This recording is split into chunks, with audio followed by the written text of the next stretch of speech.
BLM Kerala, Tamil Nadu, Pondicherry.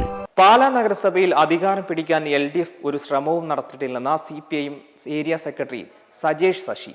പ്രശ്നം പരിഹരിക്കുന്നതിൽ ജില്ലാ സംസ്ഥാന കോൺഗ്രസ് നേതാക്കൾ നിശബ്ദത പാലിക്കുന്നുണ്ട്. കോൺഗ്രസ് തർക്കത്തെ DYFIയുടെ സമ്മേളനത്തിന്റെ പേരിൽ മറക്കാൻ ശ്രമിക്കുന്നുവെന്നും സജേഷ് ശശി വിമർശിച്ചു.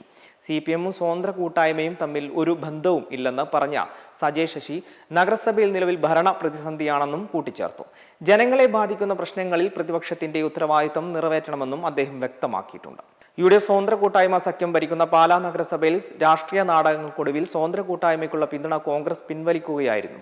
നഗരസഭയിലെ സ്വതന്ത്ര അംഗങ്ങളായ പുളിക്കക്കണ്ടം കുടുംബത്തിന് നൽകി വന്നിരുന്ന പിന്തുണ പിൻവലിക്കാനുള്ള പ്രമേയം കഴിഞ്ഞ ദിവസമാണ് കോൺഗ്രസ് മണ്ഡലം കമ്മിറ്റി പാസാക്കിയത്. ഭരണം നിലനിർത്തുന്നതിനേക്കാൾ പാർട്ടിയുടെ ആത്മാഭിമാനം സംരക്ഷിക്കുന്നതിനാണ് മുൻഗണനയെന്ന് വ്യക്തമാക്കിക്കൊണ്ടായിരുന്നു കോൺഗ്രസിന്റെ നിർണായക തീരുമാനം.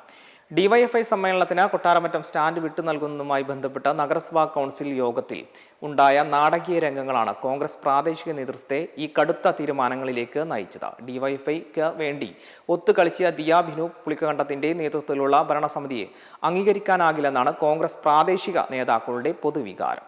അതേസമയം പാലാ നഗരസഭയിലെ ആഭ്യന്തര കലാപത്തിൽ അന്തിമ തീരുമാനം KPCCക്ക് വിട്ട് കോൺഗ്രസ് ജില്ലാ നേതൃത്വം. മുൻപ് പലതവണ ജില്ലാ നേതാക്കൾ ശ്രമിച്ചിട്ടും പ്രശ്നം പരിഹരിക്കാൻ കഴിയാത്തതോടെയാണ് സംസ്ഥാന നേതാക്കളുടെ ഇടപെടൽ തേടിയത്.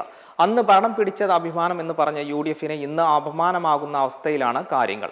ഒന്നിനു പുറകെ ഒന്നായി തുടരുന്ന തർക്കങ്ങളാണ് നഗരസഭയിൽ. MPയും MLAയും സകല നേതാക്കളും ഇടപെട്ടിട്ടും തീരാത്ത പ്രശ്നങ്ങളാണ് ഇവിടെ. ഇതിനെല്ലാം ഒടുവിലാണ് സ്വതന്ത്ര കൂട്ടായ്മയ്ക്കുള്ള പിന്തുണ പിൻവലിച്ച കോൺഗ്രസ് മണ്ഡലം കമ്മിറ്റി പ്രമേയം പാസാക്കിയത്. മെമ്പർമാരുടെ നിക്ഷേപങ്ങൾക്ക് ഉയർന്ന ലാഭവിഹിതം നൽകുന്ന കേന്ദ്ര സർക്കാർ സഹകരണ registered society Bharat Lajna multi state housing cooperative society limited.